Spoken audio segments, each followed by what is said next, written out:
ఎన్నికల్లో ఇచ్చిన హామీ అమలు చేసేందుకు కొత్తగా వచ్చిన కాంగ్రెస్ ప్రభుత్వం అడుగులు ముందుకు వేస్తుంది. ఎన్నికల సమయంలో కాంగ్రెస్ ప్రభుత్వం 6 గ్యారంటీలు ప్రకటించింది. మొదటిది మహిళలకు ఉచిత బస్సు ప్రయాణం.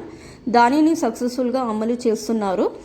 మిగతా 5 గ్యారంటీలకి సంబంధించిన ఒక దరఖాస్తుని కాంగ్రెస్ ప్రభుత్వం 2 రోజుల క్రితమే విడుదల చేసింది. డిసెంబర్ 28వ తేదీ నుంచి జనవరి 6వ తేదీ 2024 సంవత్సరంలో వరకు దరఖాస్తు స్వీకరించున్నారు.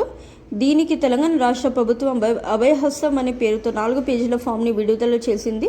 కాకపోతే చాలా చోట్ల చాలామందికి డౌట్స్ ఉన్నాయి ఎలా ఫిల్ చేయాలని.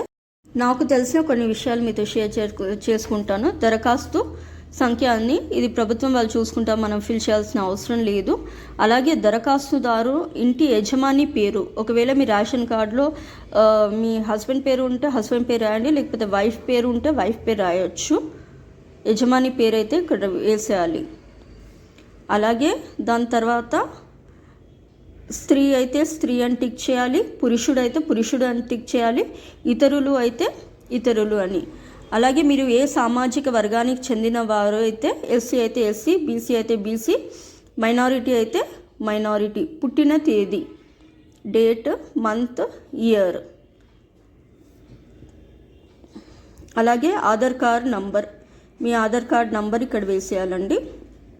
ఆ తర్వాత మీకు ఒకవేళ రేషన్ కార్డు ఉంటే మీ రేషన్ కార్డులో ఉన్న నంబరు ఇక్కడ వేసుకోవాలి. ఆ తర్వాత మీ మొబైల్ నంబర్ 10 అంకెల మీ మొబైల్ నంబర్, ఏ నంబర్తో అయితే మీ ఆధార్ కార్డ్ లింక్ ఉందో ఆ నంబరే ఇక్కడ వేయాలండి. ఆ తర్వాత వృత్తి, ఒకవేళ హౌస్ వైఫ్ అయితే హౌస్ వైఫ్ అని రాయండి, ప్రైవేట్ ఎంప్లాయీస్ అయితే ప్రైవేట్ ఎంప్లాయీస్, కూలీ పని చేసి డైలీ వేజెస్ వాళ్ళైతే అది ఇక్కడ మెన్షన్ చేయండి క్లియర్గా. అలాగే మీ కుటుంబ సభ్యుల వివరాలు, మీ రేషన్ కార్డులో మీ కుటుంబ సభ్యులు పేర్లు ఎవరివి అయితే ఉన్నాయో ఆ పేర్లన్నీ ఇక్కడ ఎంటర్ చేయండి. ఒకవేళ మీ మదర్ పేరు ఉంటే మదర్ పేరు రాయండి, వైఫ్ పేరు ఉంటే వైఫ్ పేరు, పిల్లల పేర్లు ఉంటే వాళ్ళకు కూడా ఇక్కడ ఎంటర్ చేయాలి. దరఖాస్తు దానితో సంబంధం అంటే మీ వైఫ్ అయితే వైఫ్, డాటర్ అయితే డాటర్, సన్ అయితే సన్. సో లింగం మేల్ ఆర్ ఫీమేల్ ఏదైతే, ఇంకా వాళ్ళ పుట్టిన తేదీ, ఇంకా వాళ్ళ ఆధార్ నంబర్లు అన్నీ ఇక్కడ కరెక్ట్గా ఎంటర్ చేసుకోవాలండి.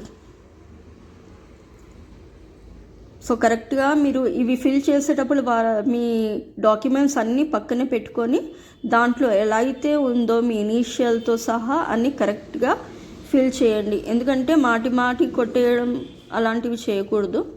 సో ఫిల్ చేసేటప్పుడు జాగ్రత్తగా చూసుకొని చేసుకోండి.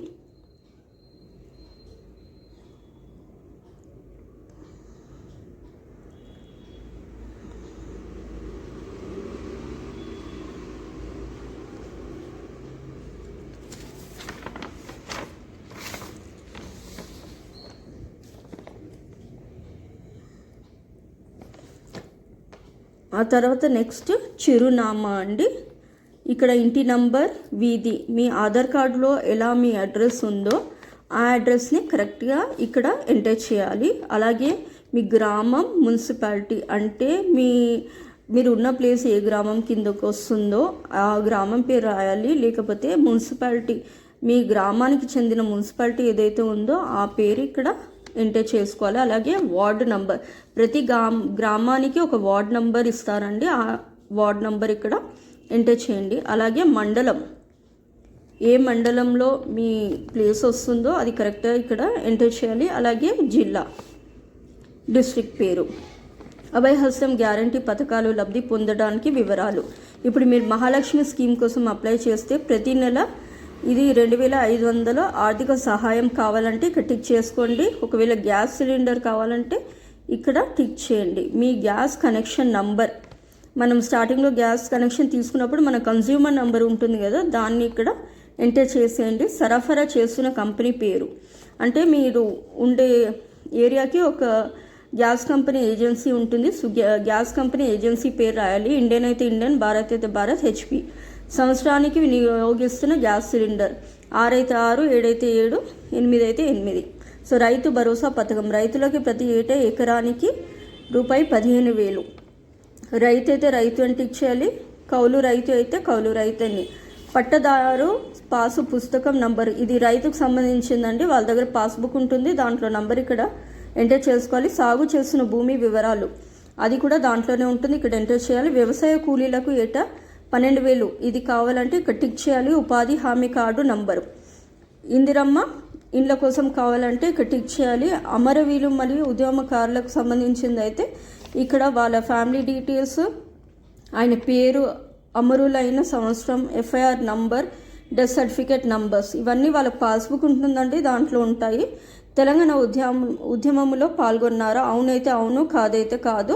ఆయనొచ్చో సంబంధిత ఎఫ్ఐఆర్ నంబర్ మరియు సంవత్సరం, ఒకవేళ జైలుకు వెళ్ళినొచ్చో వాటి వివరాలు, జైలు పేరు, స్థలం, శిక్ష సంబంధిత వివరాలు. ఆ తర్వాత గృహజ్యోతి పథకం అండి. కుటుంబానికి ప్రతి నెల 200 యూనిట్ల ఉచిత విద్యుత్, అంటే మన కరెంట్ బిల్లు ఇక్కడ మనము అటాచ్ చేయాలండి. ఒకవేళ మనకు 0 to 100 యూనిట్స్ అయితే ఇక్కడ టిక్ చేయాలి. 100 to 200 అయితే ఇక్కడ 200 యూనిట్ల పైన అయితే ఇక్కడ మన మీటర్ నెంబర్ కూడా మన కరెంట్ బిల్లో ఉంటుంది, అది ఇక్కడ ఎంటర్ చేసుకోవాలి. చేయూత పథకం నెలకి 4,000 మరియు దివ్యాంగులకి 6,000 పొందేందుకు. సో దివ్యాంగులు అయితే ఇక్కడ టిక్ చేయాలి. వాళ్ళ సర్టిఫికేట్ నంబర్ ఉంటుంది, అది ఇక్కడ మెన్షన్ చేయాలి. లేకపోతే ఇతరుల వృద్ధాప్య, ఓల్డ్ ఏజ్ వాళ్ళు, గీతా కార్మికులు, డయాలిసిస్ పేషెంట్స్, బీడీ కార్మికులు, జీవన వృత్తి, ఒంటరి మహిళ అంటే సింగిల్ మదర్స్, డివోర్సీస్ ఉంటే, వితంతు అంటే విధ్వరాలు అండి, చేనేత కార్మికులు, ఎయిడ్స్ వ్యాధిగ్రస్తులు, ఫైలేరియా బాధితులు, బీడీ టేకేదారు, జీవన వృత్తి ఏ కేటగిరీకి చెందిన వాళ్ళు ఇక్కడ టిక్ చేసుకోండి.